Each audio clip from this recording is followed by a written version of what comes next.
Hey, what's up, everyone? You're currently tuned into TBD on KCSB FM 91.9 in Santa Barbara and netnetradio.com out of Tijuana. Today, I'm joined by Los Angeles neo soul band Club Oro. How you guys doing? Yo. What have you guys been up to? Well, I guess like before we get started, do you guys want to like introduce yourselves and stuff and like what you guys play in the band and everything? Yeah, for sure. Sure. Aiden, go. Cool. I'm Aiden. I mostly do various keyboards and synthesizers, but occasionally other things. Nice. Sorry. Hey, Alex, what do you do in the band? Oh, I'm Alex. I'm like the engineer and the producer, so I record everybody and I mix the music and make all the help make them all the cool sounds. Nice. I'm Cassandra. I sing and play some guitar and some other instruments, and I also, I guess, help produce and do everything else. Awesome. That's cool. Hello, I'm Connor. I play guitar live and a little bit of a multi-instrumentalist in the studio. And Sick. just kind of and we're missing one more band member. Our bass player, Danielle, also sings. Is not here today, but that's the other member. We'll get her on the next interview, hopefully.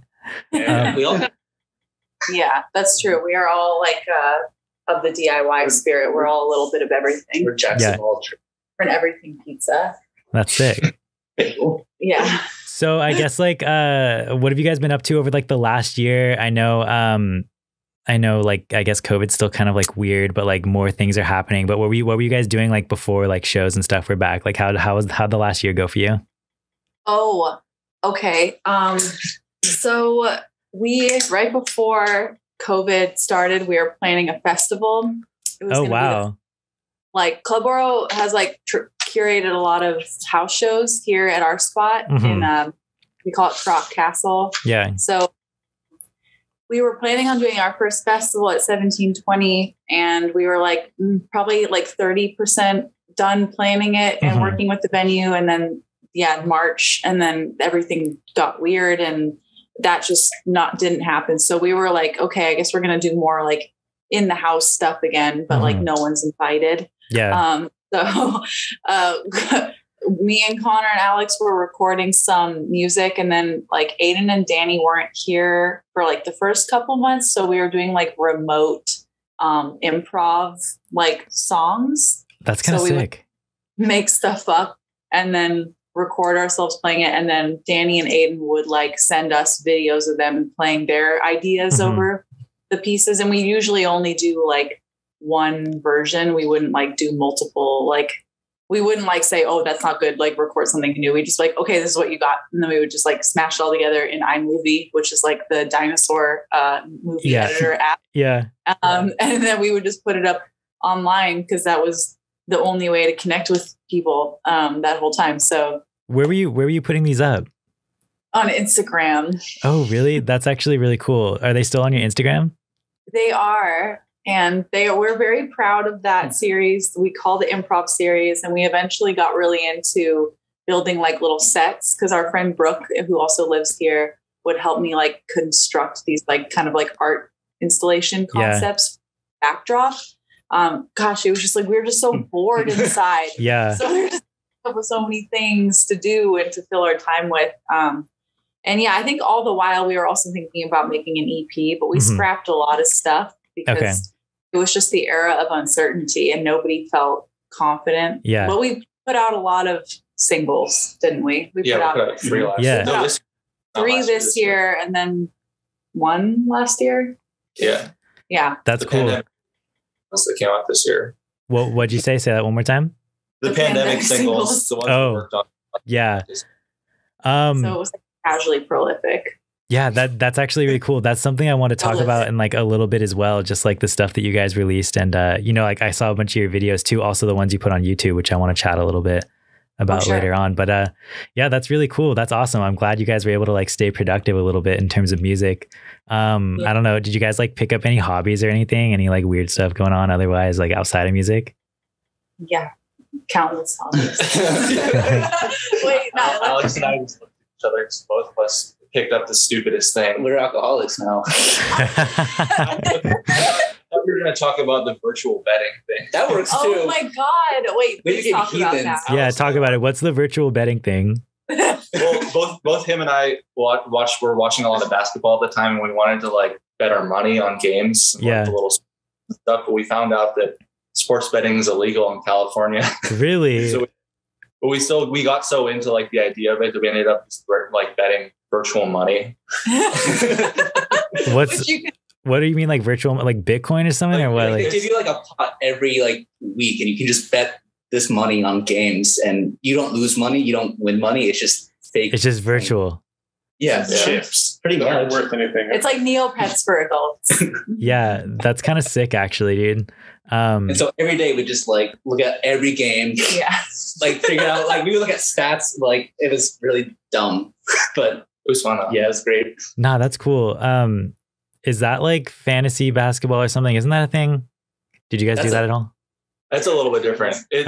I mean, the thing we did was based on like actual, people could actually bet those in different states. It's Okay. just for us, Okay, interesting. So is that like similar to the thing that they do in like Vegas where you can like go and like bet on a game or something like that? Like you at a Yeah. casino or something? Oh, that's sick. That's cool. It was just uncut gems at home. Uncut gems at home, Yeah. except for no payoff. Yeah, right. What about you? yeah. Damn, what did I got into playing chess. I got into playing chess.com with my friends. Mhm. Did a lot of that. Aiden, that's so sick, dude. Play me in chess. Are you Wait, on? are you All on right, you're chess.com? I think I'm- Because I got We're all on on chess. chess. Yeah, we're all on chess.com now. I'm gonna have to hop on chess.com and get like a Club Oro versus TBD going. There should be a Yes. band chess. There's definitely different levels of skill. I'd probably say Aiden's probably the best at chess in this group, but like Connor and I are like, we're trying really hard to Yeah. come up. Yeah, Chess. Like I'm taking like online, like YouTube lessons. Oh, you're taking the tutorial. that's sick, actually. That's cool. I'm not paying the premium membership because No, you watch the like secret technique videos. on yeah, the YouTube. technique. Yeah. It's like how to Pro unlock the stats. chessboard. Oh, really? That's funny. Yeah. I'm unfortunately not on chess.com yet, but back in elementary school, I was a mean chess player when I was in the chess club, Oh Oh yeah. yeah. Oh, you were in chess club. I was That's in, it. yeah, it Also was in pretty sick. Going on What? here. That Yeah. yeah. Oh, you That guys have a seems to be- secret connect. Yeah, I was like playing chess so much, like in elementary school and stuff during like recess and everything. I remember one of my teachers, I forget what grade or something, she gave me a glass chessboard. I think I still have it. Wow, that's so thoughtful. Isn't that kind of cool? Yeah, it's kind of cool. Yeah. It's interesting that they gave you a glass one because that's like the most dangerous type of chess. Yeah, that's what I'm saying, dude. Just a little kid, like, here's a brand new glass chessboard. Like, go have fun. I feel like she had it in her garage and she was like, "Oh, I can give this to him." Yeah, I can Like, give this to that yeah. random kid that just plays chess like all recess or something. Like, Yeah. Wow. it's also funny that you bring up chess because I feel like there's kind of like a local scene like chess thing brewing. Like a bunch of like the local scene people are like playing chess and always posting on like their band Instagrams and stuff. It's kind of dope. Really? Wait, are We you need talking to about get in on this. Ventura or in LA? Oh, this is like Ventura and stuff. Yeah. Okay. Yeah, Ventura sounds cool, man. But we could Maybe we're on the plant wrong the side. like Yeah, we could we plant should the LA chess seed and we like could let it start. spread. Well, Yeah. we were talking about starting a women's chess club, but you guys can't be in that. No, that's fine. Yeah. Yeah. The lines are being drawn. I see. The line in the sand. Yeah. Well, that's super cool too. I mean, is there anything else you guys have, I don't know, anything else that kept you occupied or anything? Yes, watch Panos. Right? We did watch The Sopranos. We didn't finish it. Oh, that's sick. I got super into meditation, but that's like not that fun of a topic to talk about. So we'll keep. Give us a quick little meditation lesson here. Tell us like a simple method or Okay. something. Actually, I would love to. So there is meditation's like really hard for people, as I've learned, like talking to different people. It's usually what the first thing that I hear is like, "Oh, I freaking hate doing that." I almost cussed, but then I remember we're on the radio. Like I hate sitting down. Like I hate thinking and like having my thoughts come through. But there's this type of meditation that you can do to get into meditation. So it's like pre-gaming meditation. And it's called the 9-round breathing technique. So you sit in your meditation, you sit with your little like cross legs or crisscross applesauce, or if you have like good hip mobility, you can sit in lotus position. Yeah. And with your finger, I think you won't be able to see it on the radio, but you plug your nose like this, and then you breathe through this nostril left 3 times. And then you switch sides and breathe through this 3 times. And then you breathe through both 3 times. And you do that for like 3 more rounds. So and you're like kind of envisioning your breath going through this like magical sort of channel that's connected to each nostril. And then you have like the central one that comes to your third eye. So basically it's just a way to like get into your breath. And for whatever reason, if you do this 9 round of meditation, it just like, you feel so invigorated that you're like more confident in coming to your actual meditation. Or you can just get up and go do something else. Like it doesn't actually matter, but that's just like a cool thing. So if you ever feel like looking up 9 round meditation, it's definitely good for a starter pack, I would say. That's sick. Good starter car. So that method where you're saying you plug your nose like and do that's called 9 round meditation. It's like a 9 round breathing meditation. That's sick. That's cool. Yeah. I highly recommend to all new like beginners, but also advanced. That's cool. Yeah. So would you consider yourself an advanced meditationer or like? No, I think it's very important to maintain a beginner's mindset in all things. So I will never say I'm like a master of anything. I think that like just maintaining that mindset of like, there's always more to learn. It's really important. So, no, I'm a beginner. I'm a student. That's awesome. A lifelong student. That's cool. Yes. So anyways, guys, that's cool. I'm glad you're able to stay productive music wise and I guess just life wise, I guess. Do you guys want to start chatting Club Oro, I guess, like music and whatnot? Yeah. Cool. Yeah, let's do it. Can you guys shine like a light on like your formative music moments and like inspiration? Formative. Ooh. Oh gosh. All right. I guess like to open up this question a little more, what got you guys into like DIY music and like what scenes were you part of in the past? And like, I guess just how did you like get into where you're at now, I guess, you know?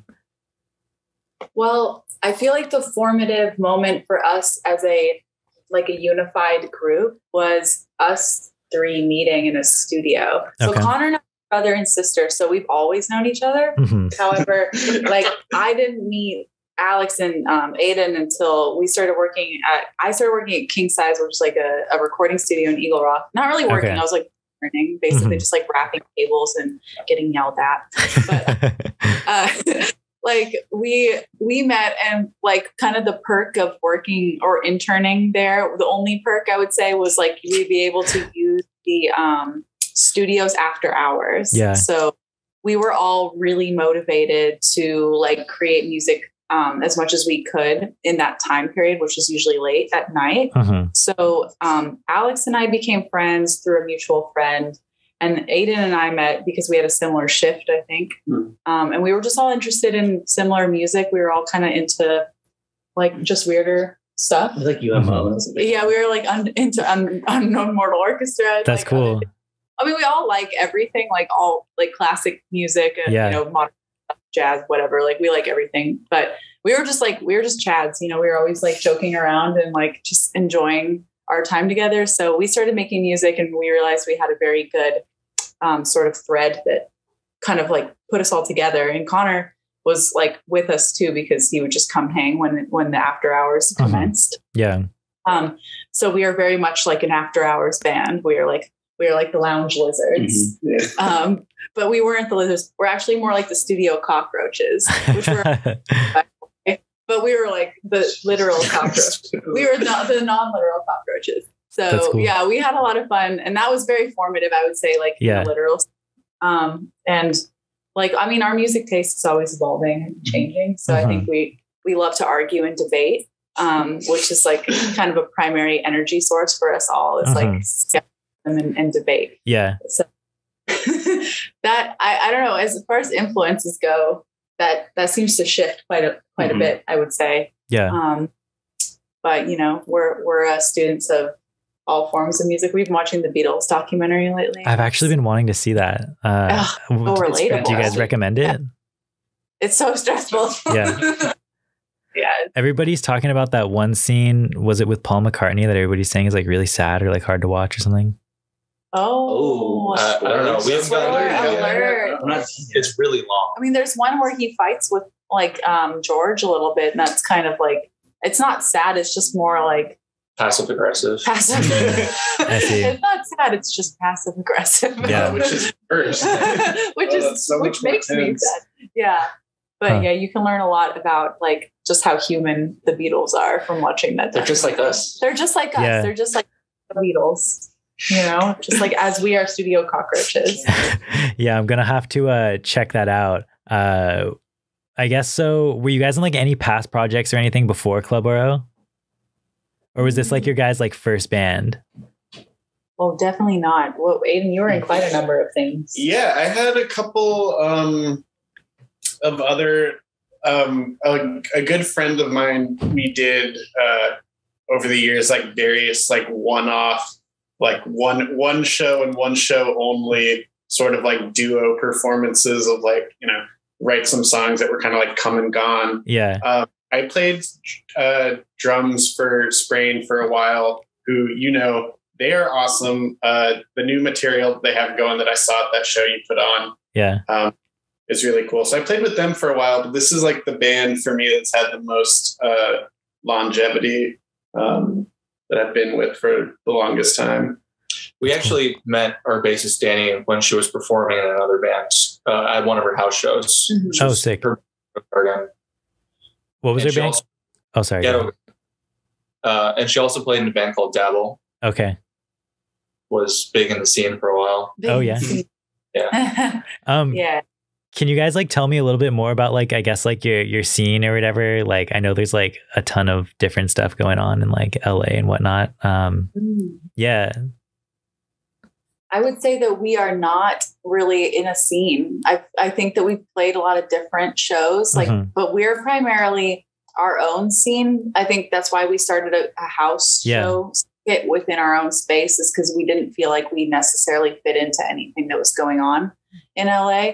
Not to say that we didn't admire or appreciate like all of our peers. I mean, we're friends with a lot of musicians. We go to a lot of shows. I think that we just didn't necessarily think like, yeah, we belong on a bill with one of these bands. So we wanted to take like sort of the eclectic and ever-changing nature of what we were making and distill it into a vibe and a scene here. So yeah, I would say like it ranged. We did a lot of hip hop shows here. Oh, that's cool. Quite a number of like indie pop or like electronic things. Like kind of, I don't know, like DJs. Yeah. Oh, we loved the Bananas people from Lamar Park. Like our friend Verbs was kind of like, he was like a big champion of ours early on. Actually, he introduced us to quite a few people that we still are in touch with. So I guess if I was to credit any particular scene with connecting us to a lot of other people, it would be Verbs. Shout out to Verbs. He's the true home. And Bananas is an excellent showcase that everyone should go to at least once and experience once. And that happens, I think, once a month in Lamar Park at the Chaos Network. Oh, nice. And it's usually a lot of hip hop, but he has put on bands too. Like I think he was the one to put on Inner Wave. Oh, wow. That's really cool. And like Anderson .Paak and a lot of people like that, kind of Doja Cat, they all kind of came up through Bananas. So really? Oh, wow. But not really, because we only played it one time. But like everyone only really plays it like one or two times, I think. So it's sort of like a milestone that I think a lot of bands hit before they go on to wherever they're supposed to go. Their next move, yeah. Exactly. That's cool. So you were saying that, I guess, like the thing that you started, like it's a house, right? That you guys you throw shows at. It's called the Croc Castle. Croc, yeah, like a crocodile. Yeah, that's cool. So are you guys still throwing shows there and stuff, or? We are planning one maybe in January, but it's been kind of a slow start because we just started those as a group again, like last month. So we're just kind of getting our feet wet again. And I feel like it's different now. Like there's different bands and there's kind of like different waves. It's not necessarily like what was before, which is cool. So we're kind of figuring out like what we like and like who we want to bring into this space, if we even want to like reopen the space, because it's still kind of like nebulous as to whether or not throwing DIY shows in like at least in this neighborhood is a good idea, you know. So we're feeling it out. We have different neighbors now. They might not like. Oh, I see. We're like really feeling it out on like so many levels. But I would say that it's something that we all really want to do. And, you know, like that's something I'm putting out there. But yeah, I don't know. We're just kind of taking it day by day. And that's the healthy way to go about it. Yeah, totally. That's sick. So I guess like when you guys like started Club Oro, you guys just like started like jamming in like after hours and stuff. Was there like a certain itch that you wanted to scratch in terms of like making music, like how Club Oro like kind of became a thing? Your music to me, I guess, is like, I feel like different than like 95% of the stuff that's like going on in like LA, which I think is like super cool. I feel like it's just like totally, I don't know, not that many people have like your guys' type of sound. So yeah. I mean, I was like like what I was getting out of it was the ability to be like completely sort of open-ended and let any kind of, any kind of idea that comes run rampant, which I think was like the benefit to starting this project, like at a full, like functional recording studio, is like access to, all kinds of gear that you want to have, like, so many rack effects, pianos, organs, all this stuff. As like just a really open, kind of like fertile creative space. Like over the years, our like archive of completed songs, like ping pongs stylistically all over the place. Oh my God. Is something that I always really appreciated. When we first started, we didn't sound like what we sound like now. Oh, really? Yeah. No. This is way more like rock and like. And you can find evidence of that on our SoundCloud. Nice. So when did you guys like start, by the way? When did you guys kind of like start playing together and whatnot? Just so we can put a time frame on this. Different points for everyone, because Cassandra and I have been playing together for years. I think we met being like 16. No, 17 or 18. It was 18 was when we put out, like you were saying, we put out our first song in like late 2018. So that means So that means that we started kind of like hanging out, I think, in the beginning of 2000. Yeah, we did a whole EP. We did a whole EP. Oh, wow. Yeah. We have a fetish for scrapping EPs. We have like a full discography of EPs that are scrapped.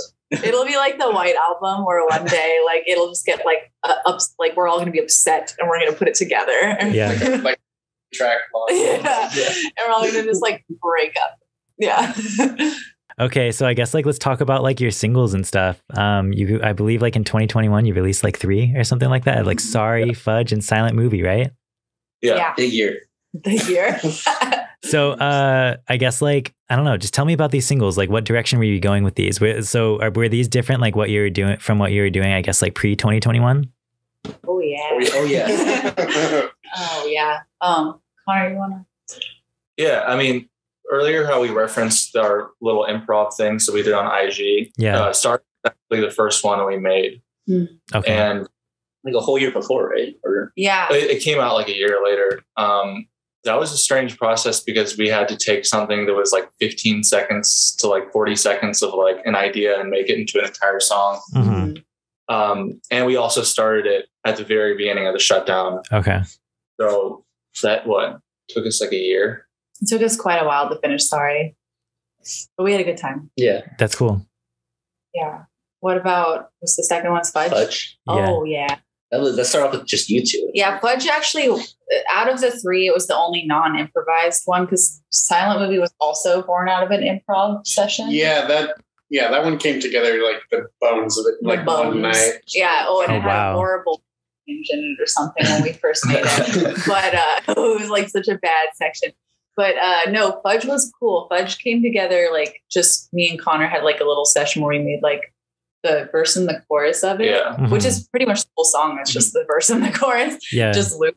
And that was really different for us because that was definitely more in like the soul, like more songwritery category of stuff that we've done. Because we are like such like gear nerds and like effects nerds. It's less effects driven than anything else. Yeah, most of our music is very like we're just like kids in a candy store making music with like as much like stuff as we can carry. We're just like throwing it together.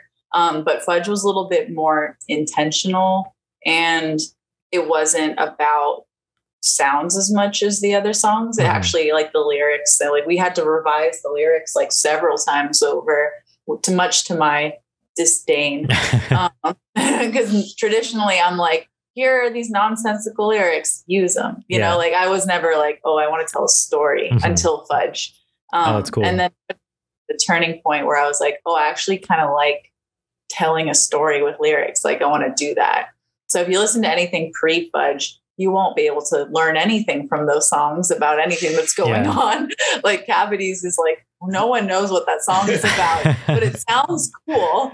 But after, Silent Movie has also like real life themes and lyrics started to matter. So yeah, it's kind of like interesting to like look back on like how our process has become more intentional, but also more stripped down at the same time. But not to say that we're not still very like enthused and excited by gear and instruments, like incorporating as many different things as we can into songs. I just think that it's become a little bit more like mature, the process. That's sick. So was Silent Movie the same way? Was this built off of like the improv stuff you were saying?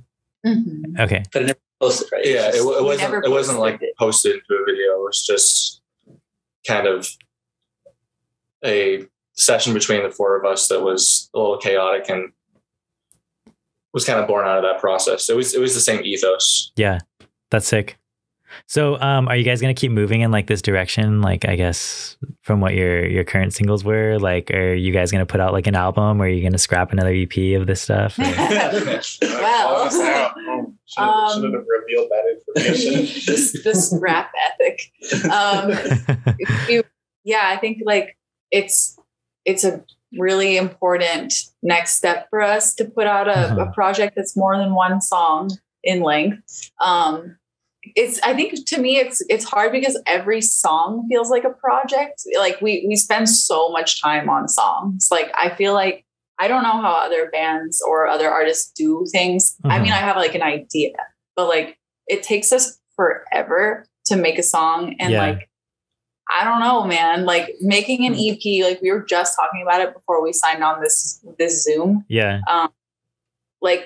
I think this is like the moment, like in Jeopardy or whatever that game is, Who Wants to Be a Millionaire, where you get to call a friend for help. Cause like, we don't really know how to do that. Like we've only ever had to work on one song at a time. And I think, at least as I understand it, when you're making an album, you have to work on multiple songs at a time, which is like crazy to me. So I'm like just interested in hearing from people who are experiencing that process. Like, what is that like and how do they go about it? And hopefully once we've learned some kind of like lesson or truth about album making, we can start to step into that. And we do have songs that we are prepared to work on in that capacity that are like the album songs. We're just scared. Yeah. Yeah, I'm like, he's not scared. Maybe he's not scared. It's just me. I think I'm just scared because we're like, I don't know. It means a lot, you know, making music. Yeah. At least. Well, hopefully if you guys like, I don't know, figure that out, we can get an album. That'd be really sick.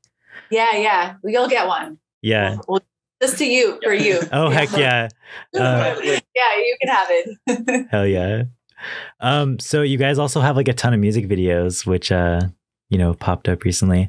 Do you guys want to talk about those? I believe believe most are self-directed. And then one was, I think Fudge was directed by Chris Carmona. Yeah. The best guy. Oh, the last one we put out was Silent Movie. That one was our own accidental music video. Yeah. We just went out one night and we were playing night basketball, as one does. We don't have a lot of light in our front yard because our street actually has no street lamps, which is insane. Like it's so dark at night. So when we play night basketball, we either have to turn on car headlights and point back the basketball hoop, or in this case, we had car headlights and a really big floodlight. So we were doing that and then we were filming it just for funsies. I don't know. We thought maybe we could use some of it as like found footage for stuff for content later.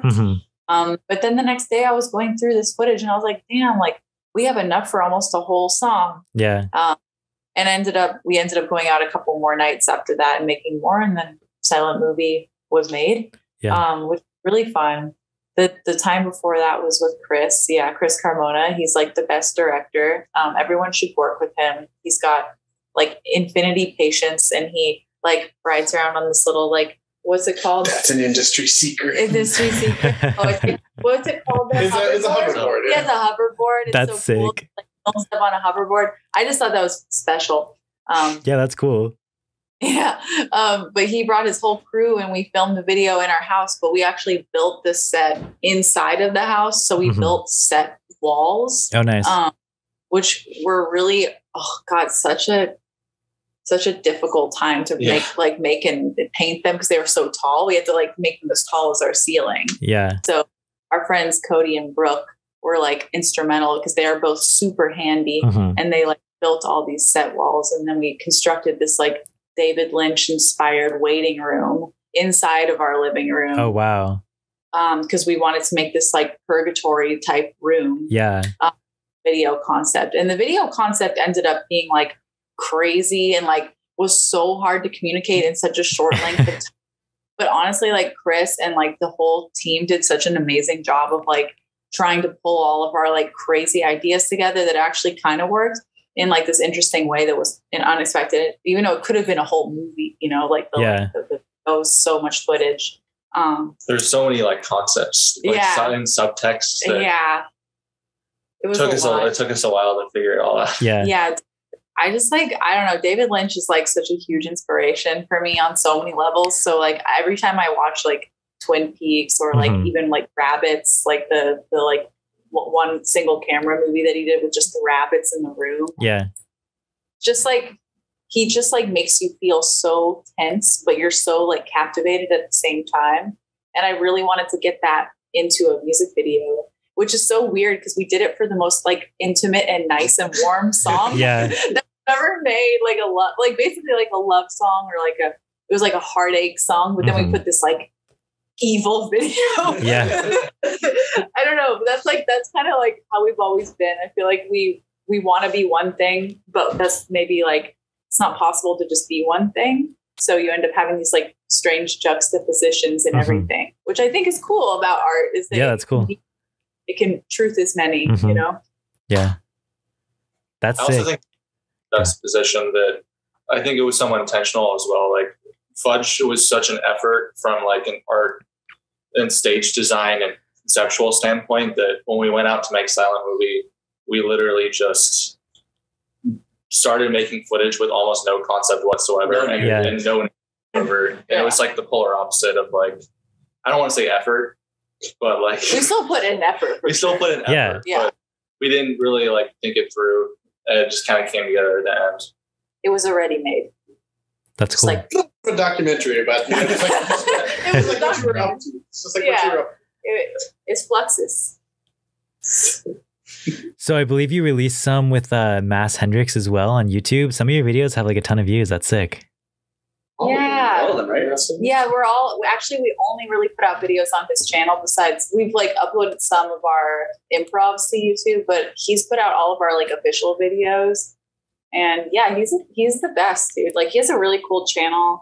I think I found him just because I was like listening to like Doja Cat or like Caliucci's B-sides. Yeah, I saw that he has like some huge names on there. I was like, wow, this is sick. Yeah. Well, so I don't know where he gets these tracks. I'm sure he just finds them in like forums that are fans. They're like SoundCloud tracks. Yeah, they're like SoundCloud tracks, but he'll make like video collages of footage that he finds of theirs, and like they rack up a lot of views. Like he does a really amazing job. They look like so nice. They look super nice. Like for such a long time, I thought they were official videos that he was just getting for his channel. But that's what I thought. Yeah, he's the artist. He makes all the videos. He's just like a huge fan of a lot of different like dope powerhouse female artists, and I think he has like some Brent Fayez and like some like dude artists as well. And he's put on some really great local acts too, like from LA that I'm also really inspired by. That's cool. So yeah, I was really honored that he liked us enough to keep, supplying us with space on his channel, especially considering how much our music has like changed in the course of 3 songs. Like, so every time I sent him a song, I was like, I don't know if he's going to like this one. Like, I think he might reject this video, but he never did. So that was cool. Yeah, that's really cool. I guess like, how did you get in contact with him? it literally just, I had just found his channel, like, because I was wanting to hear like a Caliucci song cool. or something. I remember seeing the video and being like, oh, like, that's so cool that he made like, or that he's like curated all this stuff. And like, he's such a, like, I don't know, for some reason, I just felt like if he likes SZA and Caliucci and Doja Cat and like all these artists that I kind of feel like we're inspired by in some ways, or we have some connection to, I thought maybe he would like our stuff. And at that time it was, I think, in the pandemic. So we were just looking for ways to connect with people online, which is like very foreign when we started. I was like using Discord a lot. Oh, sick. Yeah, I was like meeting people any which way. 4chan too. Oh, wow. Okay, but not exploring as much as we can. We don't need to get 4chan. Look. I just want to say, official ban statement is like 4chan is a decrepit place most of the time. Not to say we haven't met nice people on 4chan. I'm just saying, like, it's not nice. It's not nice. So yeah. Anyway, so YouTube is nice though. Yeah, and we did Fast Hendrix through YouTube. I think I reached out to him on Instagram just to like say that I liked his channel. Yeah. And we started talking about music. Yeah. That's really cool. That's awesome. That's it. So do you want to, I guess, talk a little bit more about like your, what's it called? Your improv series too, a little bit. Let's dive a little bit more into that. Yeah. I like that. I like that series. How did we start it and why? I don't remember. Sorry, I think we were trying to promote a show or something. Yeah. Okay. Dude, it's crazy, like the lengths to which people go to make content for the internet. like you don't even know, dude. We've gotten into so many like ideological discussions about like how much effort is worth it. Do you know what I mean? Because, like, the internet is so saturated. Like, I remember when I was a kid and we got that first Mac computer with the colored sides, like it was like red something. I thought like, whoa, dude, the internet, there's like 12 people here. Like, we can all meet, you know? And now it's like everybody has 12 accounts on everything. Yeah. So the saturation is crazy. So we've always had this like weird love-hate, as most people do, I'm sure, like a love-hate relationship with the platform of Instagram or SoundCloud or just using the internet to connect with people. But it became like, once COVID happened, it was obviously a necessity. But prior to COVID, we started using the Improv Series solely as like this is just the way we are writing music at the time. And we were just sharing it because we have our best friend Brooke, who like manages our band in a way, and also like lives here and like does all of our photography and like has been documenting us like since the beginning, visually. She's like filmed us playing so much that we are like, oh, I mean, this is more fun and like authentic than us like taking photos and staging photos and then putting those on. Like, I don't really think that matters so much. Like, I actually think people care more about seeing what you're actually doing on a day-to-day basis. And that's just what we were doing. We were just like chilling, improvising, and like the Improv Series was just us documenting that. Obviously we got better at it as time went on. So she got a gimbal and started like walking around with it. Oh, that's sick. Cool. Yeah, but we made a lot of cool songs that way.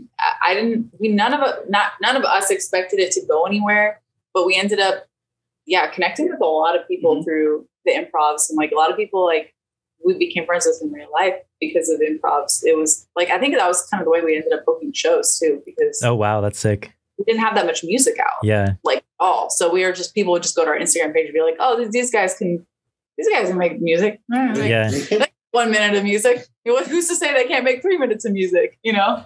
So then this is something too that continued, I guess, like during COVID as well. It was started before. Oh wow, I didn't know it was started before. For some reason, I thought you started it like right, like. We've made so many. Find out right I think we made like 20 of them at this point. Oh wow, that's crazy! I didn't know there was that many. That's really cool. Yeah, and almost all of them slap. So check them out. I'm gonna have to check them out. Stuff other than the singles. Yeah. All of them are on SoundCloud, right? They're all like, we took like a couple down that we didn't like so much, but you can watch them all on Instagram and you can stream them all on SoundCloud. And you know what? if you like any of them enough, just let us know and we'll consider making it a full-length song. Dude, that's sick. I've been missing out on all this Club Oro content that I didn't even know existed. That's so cool. Exactly. Yeah. It's improvised, so don't expect like the same level of production. Yeah, how long did it take to make like the songs? Like Yeah. A couple hours. Yeah, a couple hours per song. the same night. Just film it later. Yeah. So yeah. What was it like? Writing to publishing was like 3 hours. Yeah, it's like, but that's kind of cool, right? Because you get to see like what we can do in a short span of time, rather than like us spending 8 months on Sorry and putting it out. Yeah, totally. Like, I think that's super cool. It's a different dick, as they say. So when you guys, what's it called, blow up or whatever, you're going to have people like Mass Hendricks making deep cut videos from your guys' improv series. Oh, yeah. From the vaults. I mean, blame us though. And like, that's like, dude, like, honestly, I don't think that anybody can say that they did anything without like it crediting 100 million people. Like like even where we're at in life right now, I feel like we're so lucky and to just be able to like be a band in LA and to have like musicians around us that are interested, that, and or like, radio DJs that are interested. Like that's so cool, because this is why we're all doing it, is because we love music and we can't forget that. Is like, this is all we care about, really. I mean, I care about other stuff, but like what's more important than music to me? That's all I talk about. That's all you talk about. That's all we talk about. Yeah. Yeah. So most of our personality is this. So I believe you did one more video too, and that was with like Safe Travels, I believe, right? It was like a live session. Oh yeah. I forgot about that. That's cool. Yeah, that was fun. That was actually how I found you guys, I believe. And then I like was talking to Aiden at a show, and Aiden was like, I play in this band Club Oro, and I was like, dude, I know you guys. Like that's cool. Yeah. That was so random. That was another COVID thing too. That was good. Yeah. We did that. We missed all these things when you asked about the pandemic question, the music videos, the Safe Travels. There's so much. Yeah. Safe Travels is such a, they're so awesome for doing that. That was such a cool like idea that they had too. Yeah. I really like those series. I found some really cool stuff there through that. Yeah. Yeah. They're great curators, and they really have good like visual aesthetic down. Like they really went above and beyond with their like effort. Yeah, so that was a fun song to do. It was obviously a very sad song, but it was fun to perform that way. So I feel like that song is not on Spotify, is it? Or like your Bandcamp? Yeah. It's on the upcoming the short EP that hasn't been scrapped yet. Okay, wow, okay. Cool. Yeah. Nice. So I guess if you guys had to choose like one video or something, which one was like your favorite that you guys have like amassed over your like career, I guess you could say? I personally like kind of want to give it to Cavities, which was that was 2020, right? That was a pandemic. No, the video. The video. Just because like that one was like fully, that was like fully DIY. Yeah. We came together pretty naturally, and also just good.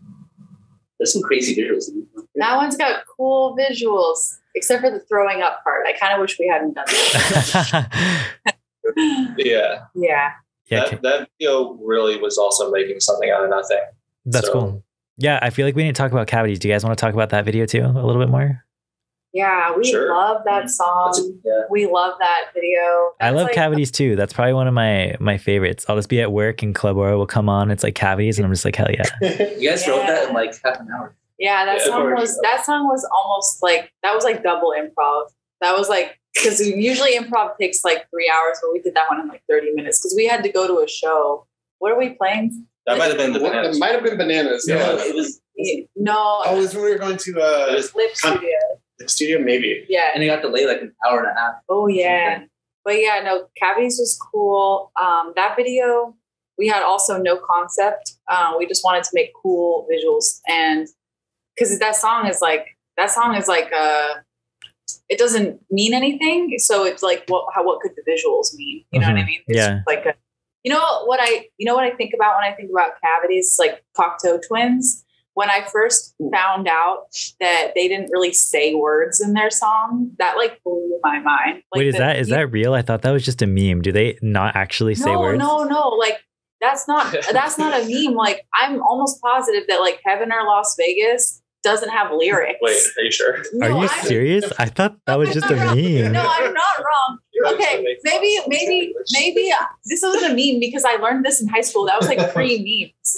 Does this Sigur Rós do that too? Sigur Rós does. Well, that's an invented way. Yeah, that's homelandic, and that's like a cool thing too. But okay, as I understand it, this might be hearsay. This might be an urban legend. But what I think is that Heaven or Las Vegas and Cherry Colored Funk, two of my favorite songs of all time, were like completely not words. It's like mostly gibberish. Obviously, you can pick out words. Yeah, I don't. Words in that song. Like, I'm pretty sure because I've listened to those songs hundreds of times. They don't have words in them. It's just like, you never sang that. We'll look at it on Genius after. I know, right? The limit does not exist. But what I felt like was similar to Cavities was that like there isn't a meaning to it, so you can kind of like let whatever's happening right now define the song. Cool. And like, I think that like my favorite part of the video is like the bubbles that are full of smoke. Mm-hmm. So like my first time hearing Cocteau Twins, I was in my friend Sam's house, and we were like listening to Cocteau Twins and dipping these like PVC pipes that had soap on one end and blowing hookah smoke into the PVC pipe, so it would blow out these giant bubbles full of hookah smoke. Yeah, terrible. Your body, because we would do it for hours. We would always listen to like Deer Hunter, Panda Bear, like just Cocteau Twins, just like all this like no age. We were just listening to like cool noisy music and like just ruining our lungs with these like PVC pipe bubbles. But it was so sick. Like when you're a junior in high school. Yeah, totally. It's like, oh yeah, like we're cool, you know. So we wanted to recreate that for the video, and I didn't even put that together until right now. But like, the Cocteau Twins thing was kind of like the glue between like hearing that high school and then making Cavities, which is kind of the same sort of like nonsense ethic to that song. And then putting that into the video. So that video is special for a lot of reasons, but that's a big one. Is the nostalgia factor for me. That's cool. I also feel like there's a loose, like claustrophobic theme that runs out. If you notice, like pretty much every single scene of that video is someone's either like in a box or stuck in some sort of like small enclosed space. Yeah. I mean, the ending where there's literally 4 people in a shower and you can't. Yeah. It's like that is claustrophobic. I think that's why we talked about that actually when we were filming the footage. We were like, we need to make this really claustrophobic because the sound of the song is really claustrophobic. It's like kind of like smashing you with like all of the like white noise and stuff. Yeah. Yeah. I love your guys' videos. I think that's so sick that like for like a DIY band, you guys have like such like a huge output of like music videos and stuff that are all like really sick. Cause I feel like nobody does this, dude. Like you hardly find any DIY bands that have like sick music videos like you guys do. It's really cool. Yeah. Thank you. So what were you saying? Sorry. Art good. We just love art. Oh yeah. We love art. Yeah. All forms. Video's good. Yeah. That's good. So I guess like one more video I want to talk about is the one you guys filmed for your performance for the radio show. So for those like listening to this on the radio, you can check out the video in a bit. Do you guys want to talk about that video too? Sure. Yeah. Oh, are we get it? Okay, we're giving it away in a way, but I guess it's because you guys will see it on the day that this is right. Yeah. Okay. So together. Oh my gosh. Okay. Wait. So we did 3 songs. We did 3 songs. And we really cold. Have a background situation. So, okay, it's in this living room just because we do everything in here. This living room is like our studio and our like visual art space. But yeah, we had like a green screen type situation set up so that we could put footage behind us that we felt like kind of didn't take away from what we're doing in front of the green screen, which is performing the songs, but kind of like added the necessary mood. So when we were doing this, I was really into like this concept of like slow TV, which I think is like a Norwegian thing. And it's like basically there's this like event every year. I don't want to say Norway because I don't know if that's the right country, but it's like in that area. It's super Scandinavian. Yeah. But they have this event on TV that like I'm pretty sure a lot of people watch it. And like it's more than half of the like population. more than half of the population. Yeah. And it's just the train going somewhere for like hours. Very slow TV. So like the only thing that's changing around the train and the camera on the train is the environment. So I love this idea. I think that it's so important to be aware of your environment and to accept and be one with it and to not try to like distract yourself or delude yourself. So slow TV is a beautiful concept to me on so many levels. And we were like, let's just do environments around the songs that like kind of give you a sense of the song, but maybe even add a little extra to the song without really taking your attention away from us. So you'll see, you'll see what we can, and you'll laugh, but you'll also cry. I love that. That's cool. You'll let it out. Now, Laugh now and cry later. Do we like Drake? No. Consensus half and half. Neutral. On Drake. No, he says negative. I'm neutral on Drake. If I hear Drake on the radio, I don't turn him off. Yeah, I feel that. I don't play it, but I'll listen. Aiden just gave a weird face to that. Yeah. Do you have a favorite song? What was that? You have a favorite Drake song? Dude, I don't know his songs like by name, but like his last album, I was honestly listening to that so much. I guess like my Spotify Wrapped like told me that was one of my top albums for some reason, and I was like, wow, I didn't realize I listened to it that much. Wait, really? Certified Lover Boy or Scorpion? Yeah, wait, isn't that Certified Lover Boy with like the emojis on it? You're right. I guess I the emojis. Yeah. The emojis. Honestly, that album kind of slapped. I mean, weren't people saying it was like problematic though? Because like he used like R. Kelly samples and like, I don't know, something else. I don't remember. He did use an R. Kelly sample, didn't he? Yeah. He also had a posthumous Michael Jackson vocal on Scorpion. That's true. That's true. I like Donda. Too. Donda was good. Did you? I've heard very like mixed reviews about Donda or whatever. Yeah, I personally haven't listened to that one yet. It's got good songs. There's some good stuff on it. Dude, Kanye will I guess like a sidetrack story. I saw Kanye West play once at like FYF Fest before FYF was canceled. Did you? Yeah, dude, wasn't that sick? Yeah, he did like he was great. He played like it was like the medley of hits at the end. I was like, dude, this is honestly tight. Like he was like, I'm gonna do one hit a minute, and then he just did it for like 10 to 15 minutes. That was so sick. Yeah, that was so cool. Frank Ocean canceled, he replaced him. Yeah. I honestly really wish like what were you saying? I was saying that's a pretty good deal actually. Yeah. To get Kanye instead of Frank Ocean. Before probably the only person before Blonde came out. Yeah. I really wish that Frank Ocean would have played though. That would have been really sick too. But I mean Kanye was tight as well. Anyways, Kanye is a very controversial person, to be honest. Nowadays, I feel like the amount of like over the lifespan of this band, the amount of like Kanye discourse. Oh yeah. Again, like we debate the amount a lot. of screaming matches and like phone books getting thrown across. We'll have the same argument multiple times. Yeah, my feeling about Kanye is like if on the scale of like how he's been problematic, I think he peaked with the Trump stuff and then it's kind of been on a decline of problem. I don't know that. I don't think that we're starting again though. No, you got us hot. I honestly think that it couldn't get worse than like his TMZ interview. I think the TMZ interview was like the worst thing that ever happened. I think that after that, he's been annoying. I wouldn't say he's been like, oh my God, I don't even know if I can deal with Kanye anymore. Like I liked Donda mostly. What? We don't need to talk about Kanye unless you really want to, because this will go on forever. We just ended on our favorite Kanye album. I'm kind of, I guess just like real quick, one more thing I want to add to this. I actually haven't listened to the TMZ one, but I did listen to his Joe Rogan episode, who is another very controversial person, Joe Rogan.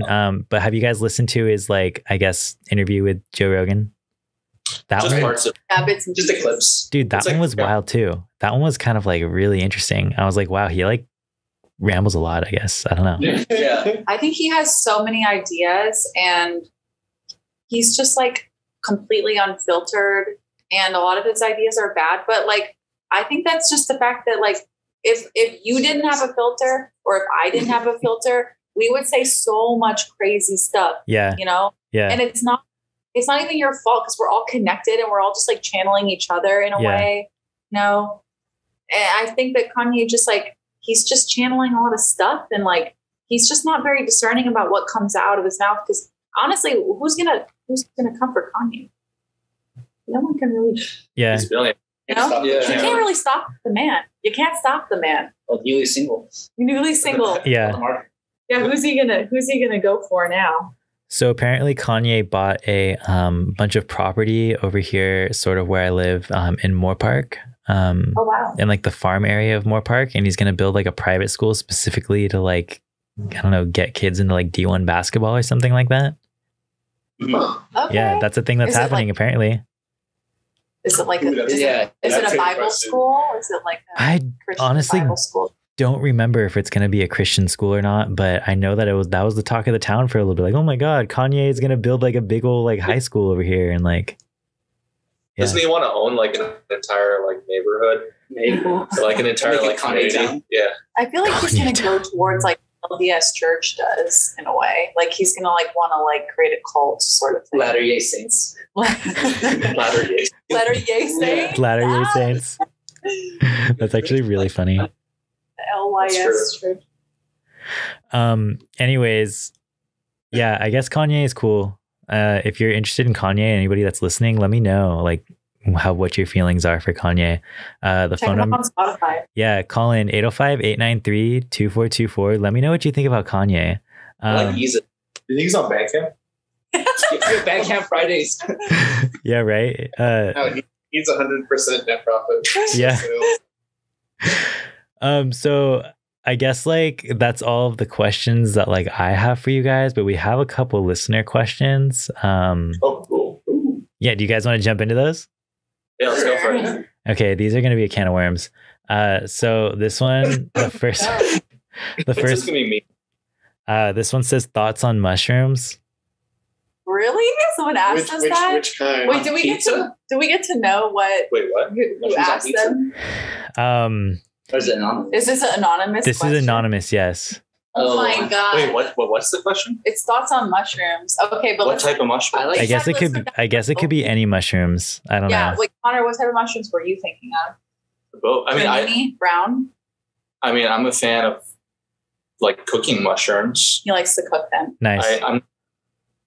I haven't had that many experiences taking mushrooms.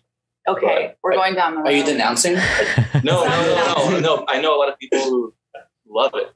Yeah. We're gonna be stuck on this question. Which is me. Yeah. He's talking about me because I am his sister, and he knows I have talked like so much about mushrooms this past year and a half because I seriously microdosed for like 6 months straight. Like, oh wow. Yeah, it completely like changed my brain chemistry. That's cool. And that's sick. I cannot advocate for them enough. I think that obviously you need to do it kind of like regimented. Don't just like take random amounts like I did for a lot of the time. Like I had a really good friend who actually like signed up for a program that came with like a therapist, like a live therapist, and they gave her caps. So they're like pre-measured out. That's pretty cool. Yeah. And she was like doing it, and they had to have her journaling and stuff. Uh-huh. So I think if you're going to do it responsible, just like with any other, I guess, drug or like supplement, just like be responsible about it.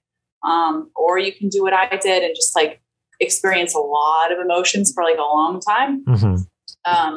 But like, dude, yeah, I don't know. Like I had struggled with anxiety and like depression my whole life. Like really anxiety was like the number one thing. Was just like crazy how like I'll just like spring out of bed every morning and just be like ready to go all day. But I'm not okay. You know what I mean? I'm just like wired for like confusion and angst. Yeah. So mushrooms, like honestly, like I used to get so paranoid, like smoking weed. I don't get paranoid. I don't get like upset about stuff. Mm-hmm. I don't have a temper. I have like none of those things. All those things just went away. That's what I'm telling you. Like that's awesome. My experience personally, I'm not saying it works for everybody, but they really worked for me. So that's my thoughts on mushrooms. I say be responsible, but also go for it. Don't be scared. Didn't sorry. That's it. That's it. I like them. They're cool. Yeah, that's cool. Didn't Trump like? I think he like decriminalized mushrooms for studying or something. I think that happened. That he was claiming that. I think. So maybe we'll get more research or something, and they'll be like, I don't know, commercially available. I don't know if that'd be a good thing or not, but you know, that'd be cool. Yeah. Yeah. Any more thoughts on mushrooms? I know that like people like connect mushrooms to synths. That's kind of sick. Have you guys seen that? If anyone's ever seen this before, but I went to the grocery store the other day and I saw an actual log of mushrooms. A log? Yeah, that's what it was named too. Like the place starts said log of mushroom, and it was How huge. much did it cost? It was like $15. $15. I don't understand. So it was like, I don't know, just like, what do you mean, like a log? Like were they like wrapped up or something, or? Like it just looked like a log of like it's just exactly what it sounds like. It was just a log of mushroom. It had its own like plastic container for it. Yeah. They found like mushroom trees and make logs out of it. I guess so. That's sick. Mushroom trees. Yeah. That's not what that is. Everywhere. So I guess like the next one says, how did you guys meet? We kind of already covered that, but you know, I guess for whoever asked that, like there's that question being asked. We could answer Brother it. and sister. Yeah. They met at a studio, and our other member played a house show at her house. Nice. Well, I was going to answer, and I was going to be like, how did you guys meet? Like salami. What is Oh my God, what's your meat? Prosciutto. Just say a meat. I was gonna say prosciutto. Prosciutto. Prosciutto. Chorizo. Chorizo, nice. We're just talking about meat because you wanted to know how we meet. That's how we meet. Mm-hmm. I feel like we're in a Subway commercial. Dude, what a good take on that question, guys. That was Arby's. Arby's. We got the meat. Oh my God. Don't even talk Love about our- Arby's, dude. Arby's is a wild place. Do you guys eat at Arby's? I have one time, Absolutely not. and I was like, why? I don't like that it's a sandwich. You know what I mean? Yeah. If I'm going to fast food, I want it to be a hamburger, not a sandwich. You know Yeah. why it's called Arby's? Why? Because roast beef abbreviated is RB. Oh my God. Are you serious? Bro, that's crazy. My last Arby's experience was actually a couple of years ago when Sprain was on tour, and we stopped in this town in New Mexico because they had an Arby's that was like a joint to a gas station, and it was like Oh it was my. really like Silent Hill. It was like the most like disturbing like town that I've ever been in. Who suggested the Arby's? Was that like April or like Alex? Like, I think that might have been Alex. I think he was like in the mood for like a beef and cheddar. But there was also like no other restaurants around for like. that's funny. I could totally. Better internationally, like how McDonald's. I think all fast food places are Better internationally. internationally. Yeah. That's true. What are your guys' thoughts on the McRib? I've never had a McRib. Neither have I. I don't know if I wanna. Have you guys seen the pictures of like the frozen McRib before it's cooked? It's really gross. It looks really Yeah. It's brutal, dude. It's brutal. It's like gray. Thumbs down. I've been more of a Burger King like person in my life, so I'm not like just. How do you feel about the That's it. yeah, thumbs down on the McRib? How do you guys feel about the square patties at Wendy's? This scares me. Ooh. Not That freaks me I don't out. stuff with corners. I don't want to eat stuff with corners. Yeah. You know what I mean? Because like that's sharp. Yeah. It is. If That's a you're good expecting something soft and round and it comes into your mouth with a corner, that feels sharp. What are Yeah. chips? That's a good point The too. chips. What are Chips with a corner? Chips have chips yeah, but have I'm already expecting chips to have corners. Like I That's don't true. expect that corner. Yeah. Wheat thins are really good. I love it. Also, there was Wheat thins a are good. finger in Philly, so That's when you can't go there. That's Wendy's. That was a lie. And that was a lie that was made up. Wait, what was the lie? When they put the finger in the chili so they could get a big payout from the settlement. You didn't hear about that? No, I Someone- never heard about that. Somebody claimed to have found a severed finger in in the their chili, chili. and there actually was a severed finger, but they brought it themselves. They brought their own finger. Good huge- God, dude. What? That is That happened when we were in wild. like school. Like I was in elementary. Yeah. he was in elementary school. I've never gone to Wendy's since. You never really went to No. Wendy's before. Your favorite conspiracy theory, Thomas? What's your favorite fast food place? No, conspiracy My theory favorite first. conspiracy theory? Yeah. Oh, dude, did you guys know? Okay, so this is a really interesting one that I got like really into, and I wrote a bunch of essays about it in college. But so Yes. I guess like, you know how LA's like, I guess freeway system is just absolutely trash. Like the transportation, I guess, system in LA is just garbage. And like the metro system, garbage. You know what I'm saying? I think you're about yeah. Don't So Get me started. Okay. back in the day, LA used to have like these like, I guess like trolley systems that would take you from like, you know, downtown LA to, and like this is how all the suburbs of like Huntington Beach started, like the valley started, was because like there is these people like Huntington Beach is named after Huntington, who started like, you know, these metro, or like not metro, trolley lines.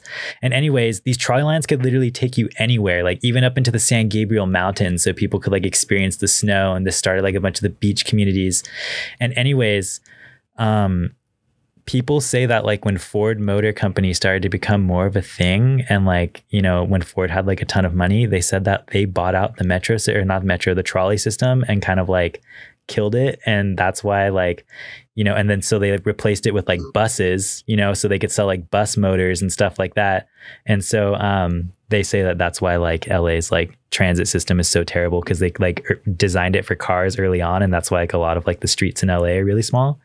I think there's going to be kind of like reptilian, yeah, right, trolley monster type situation. That's what Who Framed Roger Rabbit's about. It's about all of that. It's about the trolley system. yeah, right. Wait, you're serious? Really? Yeah. Wait, what is it? What's about it? I love the conspiracy theory. Who Framed Roger Rabbit is about that. Oh, really? Is The movie. Is that the trolleys? It's about Big Auto. Yeah. Oh, wow, I didn't know that. I don't remember that. What's your guy?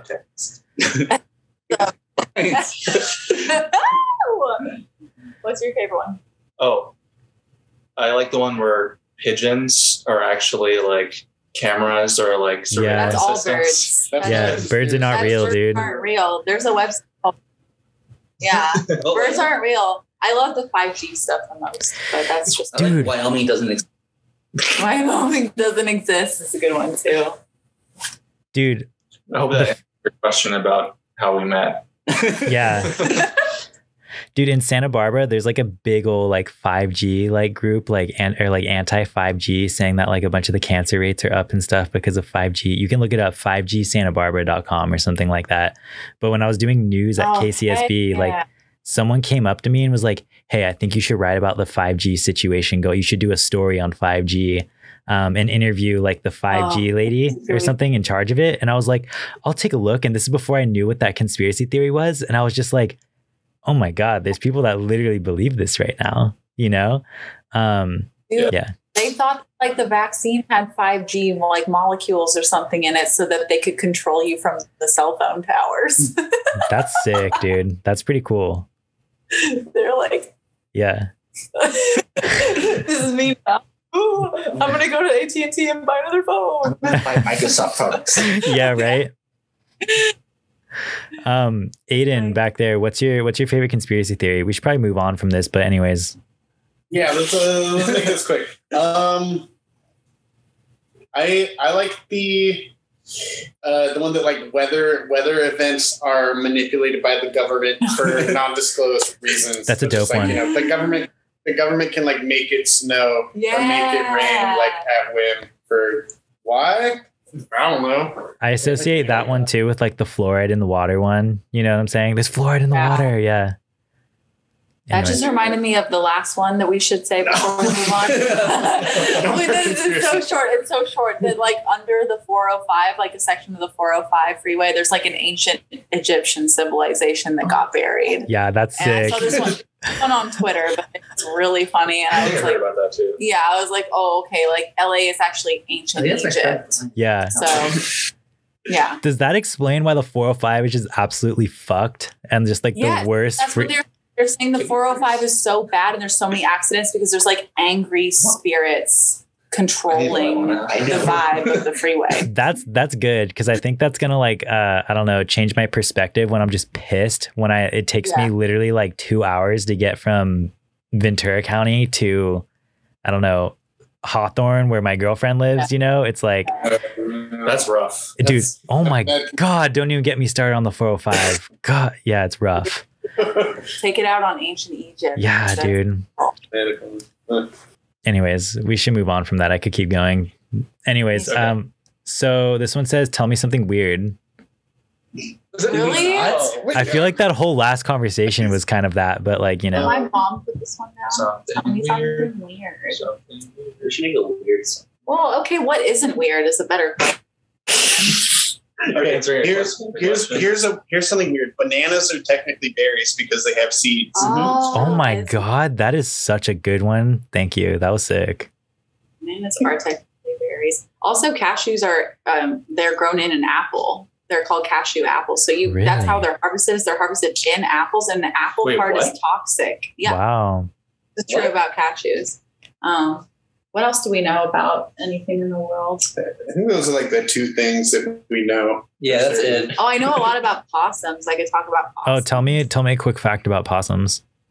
Well, like there's only one type of possum in the United States, and it's like the Virginia opossum. So like that's how it's spelled. It has like an O in front, but we just call them possums. We don't know any better. But all the possums in like Australia and New Zealand and even China are actually super cute. And those are the real possums. The ones here are opossums, and they're also from Canada. But those are the nasty possums that you see that are always digging through the garbage heaps. Yeah. But possums overseas are nice possums. Australian possums especially. They're so cute. They could be pets. I don't know why we got the bad possums. Yeah. That's what America does. They're the only marsupial in North America. Yeah, true. Plenty more. But yeah, my thing is like, I feel robbed because the possums there are amazing. Possums here, not so good. So what's up with that? I never felt robbed over possums until you told me this, and now I'm kind of pissed as well. Yeah, no, I like, there's so many cool animals that we don't have access to, honestly. Yeah, for sure. Lions. Tigers.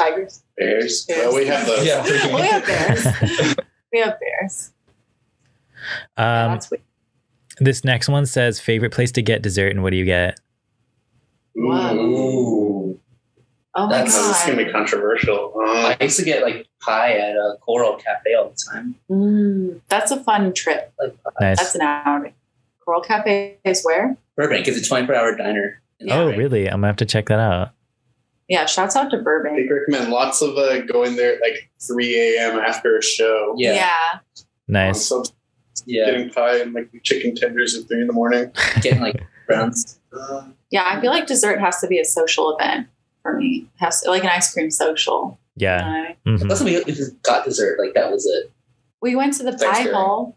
Oh, yeah, we had pie hole was really good. The pie hole is pretty good. We like pie. Pie's like a big thing for us. I don't really know. I like frozen yogurt because of all the toppings. Oh yeah, that's a good one. It's a classic. Yeah, tons of mochi. That's my favorite thing to put on it.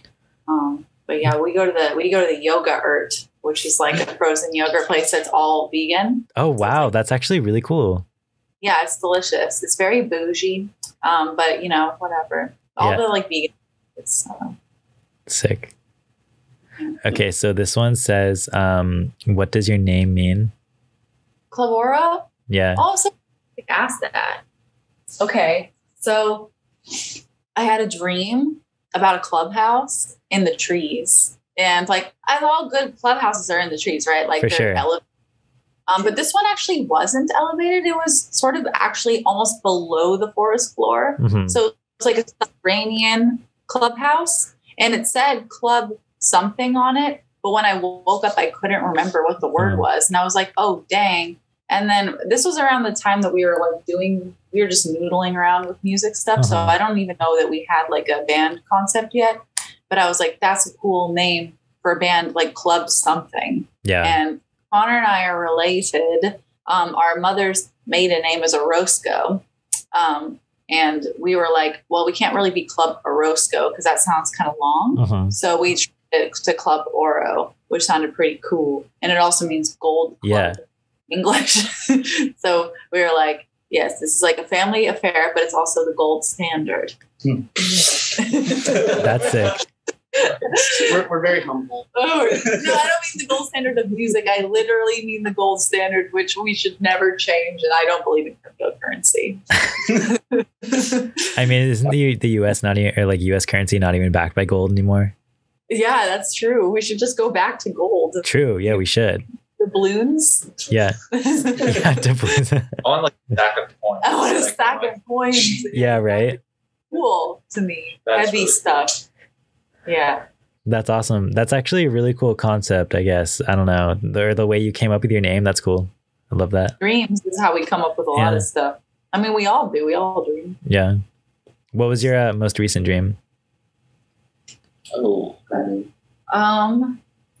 okay. I had one last night where I was like being hunted by the FBI and the CIA for like a murder for hire plot that I was not involved with, and a lot of my real life friends in this dream were like working at LAX, and they provided me with you know, like those little like kids like riding planes, you know, like a little kid sits in and they like drag themselves in. They gave me one of those and I flew to I used it to fly to Germany, and I crashed in the Black Forest and just kind of lived there for a while. That's so sick. cool. That's a long dream, dude. So I know they say like when you're dreaming, your dreams most likely take as long as as long as that would take in real life or something. You know what I'm saying? So you're dreaming in like real time, basically. So that was probably a really long one. Anyways. Yeah. Well, stylistic jump cuts. Yeah. Jump cuts. Yeah. Dude, I had this dream the other night. Like when I started meditating a while ago, I was like hoping that it would change the way my dreams happened, and it totally did. So now when I dream, my dreams are super, I mean, they've always been easy to remember, but now they're like really easy to remember. And I also am like lucid in a lot of them. Yeah. So I had this like lucid dream, and I had 2 questions going to sleep that I was trying to think of an answer to, but I couldn't come up with an answer. So in my dream, I'm awake. I'm actually like in a dream, but I'm awake in my dream. So I can ask the question now and get the answer. So I like go up to this stump and I'm like, okay, since I'm lucid dreaming, I could do whatever I want with the stump. I could change its like matter. I could change like it from a solid to a liquid if I wanted to. So I was like, I'm going to pull a caterpillar out of the stump, out of the middle of the stump. So I like reach into the stump and it like it like morphs like putty under my hand. And I pull out this cool green caterpillar and I put it in my hand and I ask the caterpillar, I'm like, here's my question. And I'm like, okay, caterpillar, nod yes if it's yes, and then no if it's no.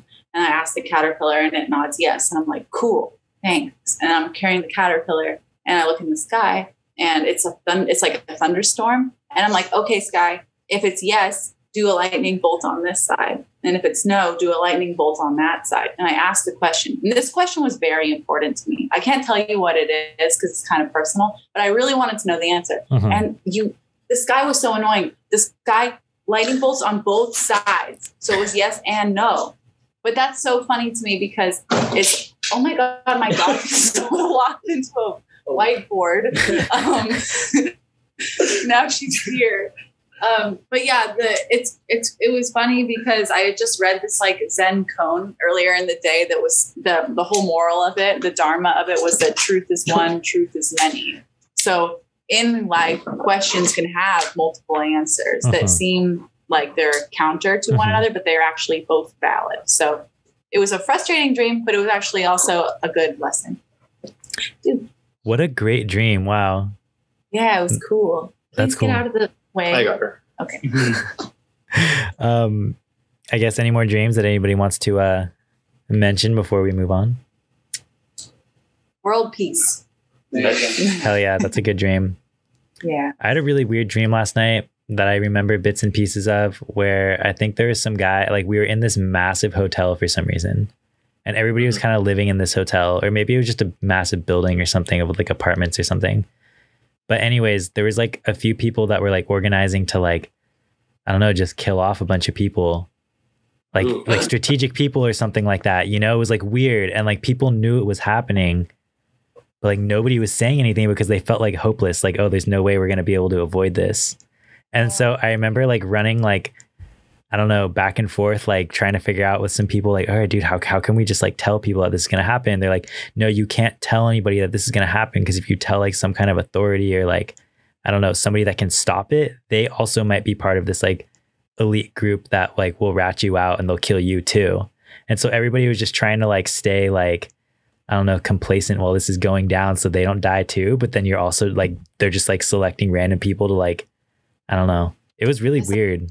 That's like High Rise by J.G. Ballard, which is a novel about a giant skyscraper where nobody leaves, and like the lower floors and the upper floors like start a war. Wow.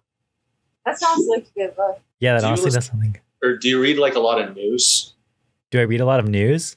Yeah, because for me personally, ever since I started listening to a lot of news, my dreams became more like Dude. apocalyptic. Yes. Oh my God. Okay. I don't know if that was related to that, but like when COVID first started, I was telling my girlfriend, like, dude, I am having the most vivid, scary ass dreams, you know? And I don't know, maybe it was because like when COVID started, everybody was just watching the news or like reading news, like, you know, on Reddit, constantly updating the news feed, see what's going on, stuff like that.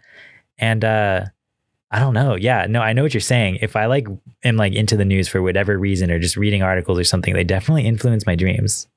They become very apocalyptic or like whatever, you know? Had a lot of natural disaster dreams recently because of all the climate change news. Mm-hmm. Yeah, it's rough. Yeah. Anyways. Okay, so this one is favorite TV show as a kid. As a kid? Pokemon? No, wait. Nice. I liked Yu-Gi-Oh. Yu-Gi-Oh is a classic. Yeah, we actually had the cards and we played, and we would go to like the tournaments on Sundays at the bookstore. Oh, dude, that's sick. Also Dragon Ball Z. Oh, Classic. I never watched that one, but yeah. anything Cartoon Network, honestly. All the Cartoon Network ones were slappers. Like, wasn't Hey Arnold also on Cartoon That Network? was Nickelodeon. That was Nickelodeon? Yeah. Uncultured. Uncultured. I was Nickelodeon. No, I liked Courage, though. That was on Cartoon Network. Dude, Courage scared me, actually. I couldn't watch It it. was really scary. Yeah. The first episode with the chicken. Remember that? Yeah. The last episode? I don't even remember. Ren and Stimpy is also pretty tricky too. Oh my God. That one was so weird. so chaotic back then. I was a SpongeBob stan for sure when I was a kid. Oh, us too. yeah. Connor and watched I it actually recently. memorized one by heart and would recite it on car trips with our parents. That's sick. Yeah. Graveyard Shift. Sure. He and I used to do it back, and my parents were so irritated, but also kind of impressed that we knew a whole like 25-minute episode. Wow, guess they that's weren't- cool. How long were the episodes? Like, were they 20 minutes? Probably like 20, 25 minutes. It was a lot of dialogue.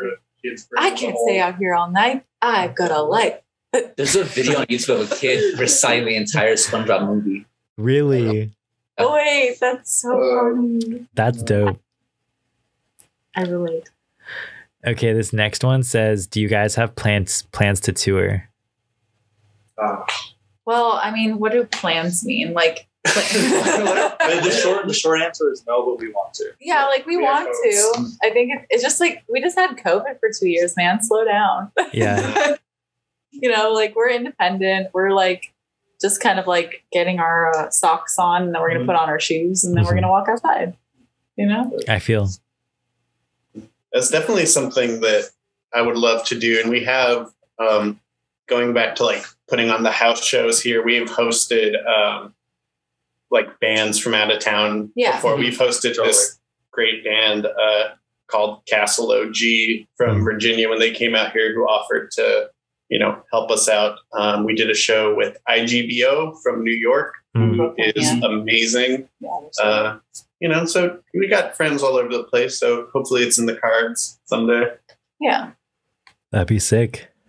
Yeah. And you guys would definitely have a place in Ventura to play too. I mean, I don't know if that'd be part of a tour. That's kind of close to LA, but I mean, if you wanted to stop that close, then let's do it. Yeah. Yes, absolutely. I guess so. This last listener question says, if you could only listen to one genre the rest of your life, what would it be? One genre. Oh. Podcasts. No, not podcasts. Wait, that makes me feel bad. That question, no offense to that listener, that question makes me feel bad because I would honestly hate that reality so much. Yeah. Well, what do you guys think? You know what? I'll say electronic because that's like such a broad. It's all encompassing. Yeah. Oh, yeah. That's like a cheap answer. Yeah. I'll say ambient music, maybe. Yeah, to be honest. okay. Tonal music, nice. Come on. Field recordings. Field record. No, you don't mean that. You be in the field all the time. What? Seriously though, in earnest, like what genre? I wasn't joking when I said ambient music. That might honestly be it. Honestly, I feel like if you could only like listen to one genre the rest of your life, it'd probably be in some kind of like apocalyptic scenario. And I feel like ambient music would probably be really calming. So that's probably a good answer. That's a good point. Like if you're planning for that scenario, now I feel like I have to change my.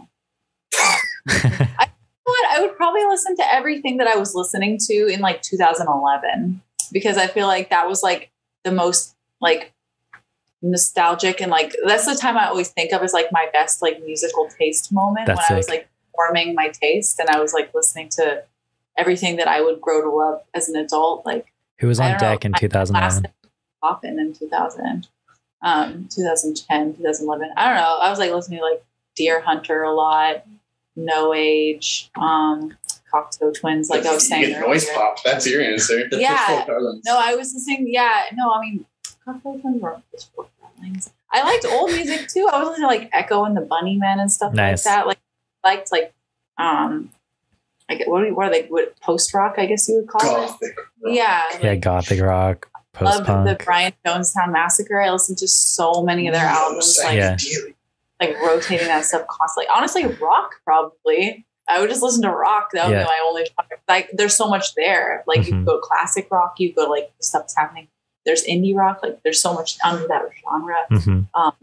Umbrella, but also jazz would be good too. So I don't know. There's so much jazz. Jazz would be sick. Yeah. Yeah. I probably have to go with hip hop. Oh, hip hop. Because I think at least over the past couple of decades, the genre fluidity in hip hop has been, variable enough that I would be able to get a lot just from that genre. Random story about Deer Hunter. I saw Deer Hunter once, and it was the wildest show I've ever been to, I think. Specifically because he got pissed. Like Bradford Cox was pissed. Oh. And he did a set as Atlas Sound before, and he kind of just he ran straight into Deer Hunter after that. Like, the set kind of just morphed into Deer Hunter.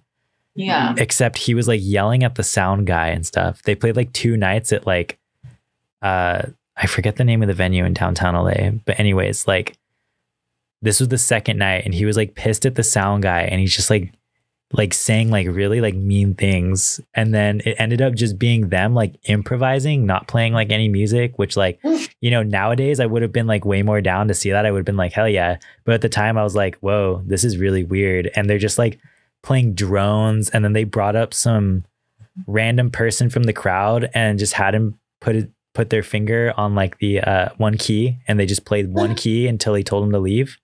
And then he was taking the plants from the stage, like the stage props, and putting them into the crowd, and everybody's just like moving them around. And there was a bunch of people getting pissed and like walking out. It was the weirdest show I've ever been to.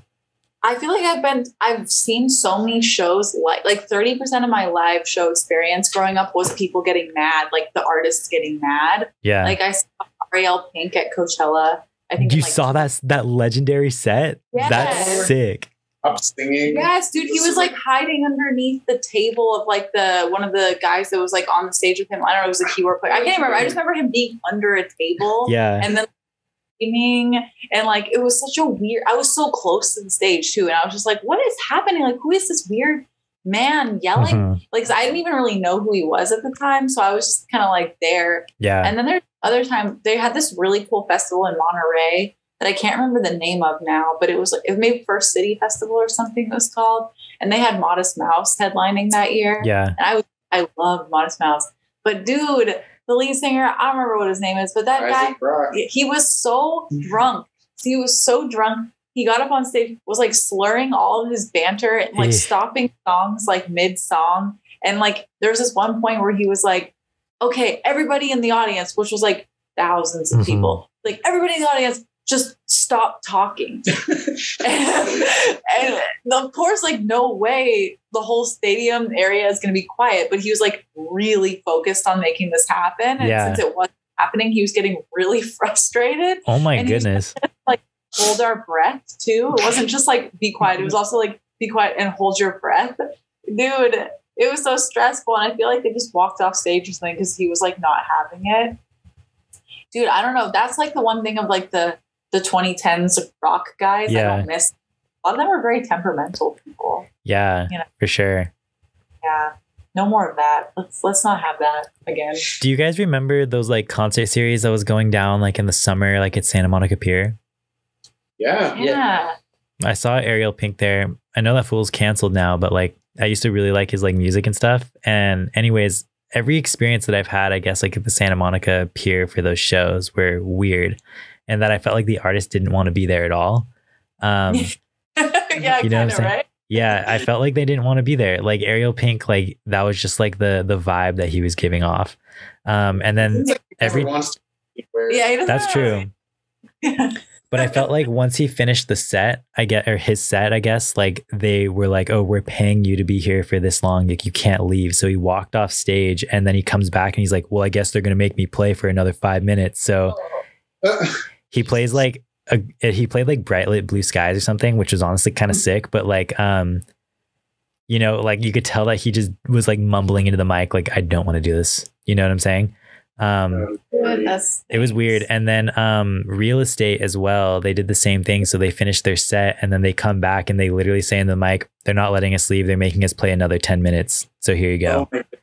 And so it was just like, damn, they are pissed and they don't want to be here, you know? Dang. Yeah, it was interesting. Really like breaking the fourth wall in a way, you know? Yeah, for real. They're kind of like taking the experience away from everybody else too. Yeah, it was cool though. I mean, I respect it. They're people I only too. one of those, and I saw Tune Yards actually, who did want to be there. Yeah, they absolutely killed it. They were so much fun. They're so sick. One of the better live shows that I've ever seen, I think. That's sick. They're very underrated crew. Yeah, they've been and they're really good. So guys, I think that about wraps up all of the listener questions we have here.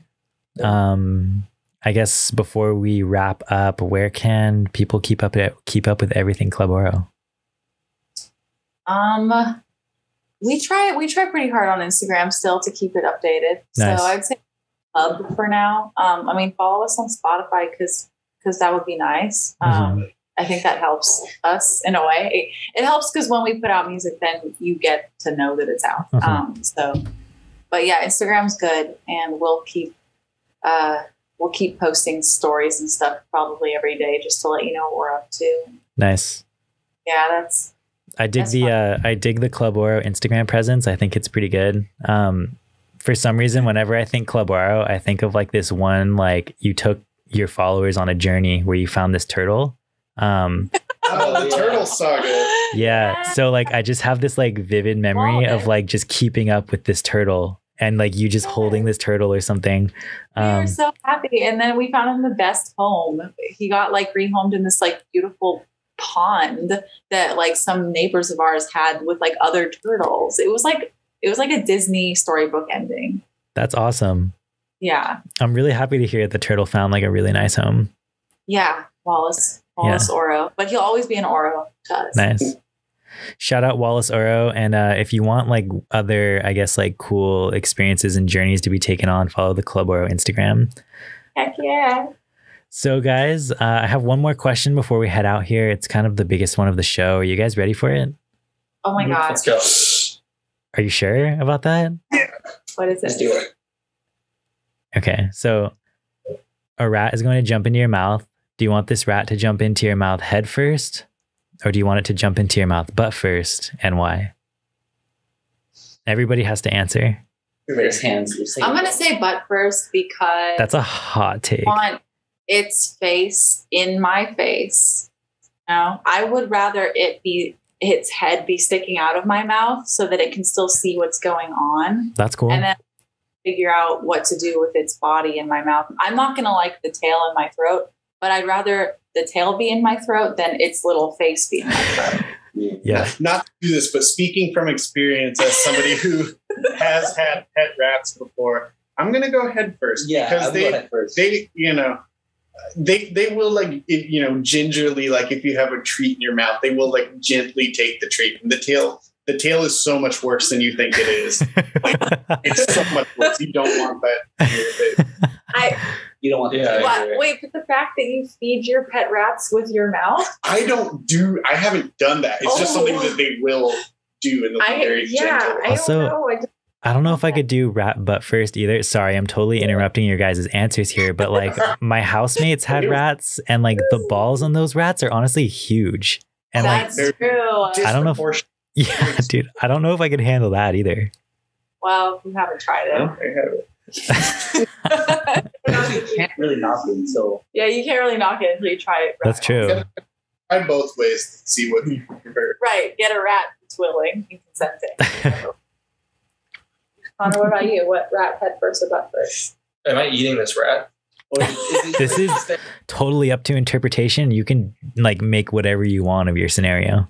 Because if I'm eating this rat, I'm going head first. Because if I get his head, then at least the rest of the way, you know, he'll be dead. Yeah. I mean, his legs are probably still moving. If you do butt first, like he's going to be trying to like crawl out. I don't want to eat him. I don't believe in killing anything. Or you're going to swallow him, right? No, I'm going to spit it out. What do you mean? I'm going to swallow a rat.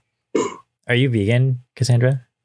I'm like pescatarian, but I'm pretty sure rats are land animals. So yeah. So I would not. And also, yeah, I just don't really want to kill stuff myself. You know, I feel bad about that. I don't even really want to kill a bug, let alone a rat. That's fair. Yeah. So did everybody answer? That was sobering. Yeah. That was a sobering question. Is that it? All right. Yeah.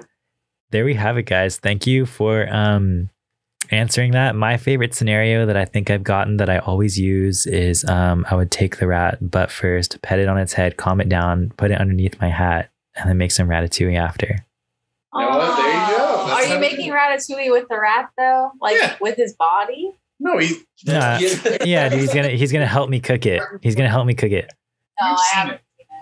Oh wow, that's a great I still don't know if ratatouille is made out of the rat or not. I don't think the so. rat makes the ratatouille by proxy. He's a chef. It's kind of like Gundam or like Evangelion, where the rat is piloting the human. Oh, that's nice. Okay, yeah, ratatouille. That's a great scenario. Yeah, that was the people that gave me that answer is Gold Cage. I know they're not a band anymore, but Cool. I guess shout out those homies. Yeah, gold cage. That's where they keep their rat in. Yeah, right, in a gold cage. Yeah, that's cute. So that's all we have for today. Thanks for tuning in to TBD on KCSB FM 91.9 every Sunday 4 to 6 p.m. and NetNet Radio every Saturday at 4 p.m. Be sure to tune in next week. We have Daniel Weish from Chicago. This is Club Oro. Thanks, guys. Thank you. Later.